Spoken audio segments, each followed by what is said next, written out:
हरि ओम. ज्ञानेश्वरी अध्याय 18 ओवी 1266 ते 1275. मग कर्मजात गेलिया मी आत्मा ओरे आपण पया तेत बुद्धी घापे करुनिया पतिव्रता बुद्धी अनन्य येणे योगे मज माझी जैरिके तै चित्त चैत्य त्यागे मातेची भजे ऐसे चैत्य जाते सांडिले चित्त माझ्या ठाई जडले ठाके तैसे वाहिले सर्वदा करी मग अभिन्ना या सेवा चित्त मियाची भरेल जेधवा माझा प्रसादू जाणते धवा संपूर्ण जाहला तेथ सकळ दुःख धामे भुंजिजती जिये मृत्यू जन्मे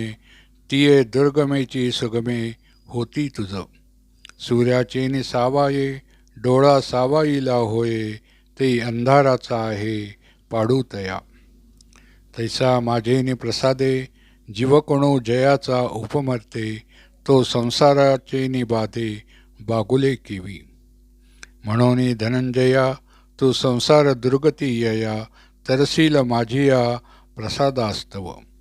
अथवा हन अहंभावे माझे बोलणे हे आगवे काना मनाची ये शिवे नेदिसी टेको तरी नित्यमुक्त अव्ययो तू आहासी ते होऊनी वावो देह संबंधाचा घावो वाजेल अंगी. हरि ओम.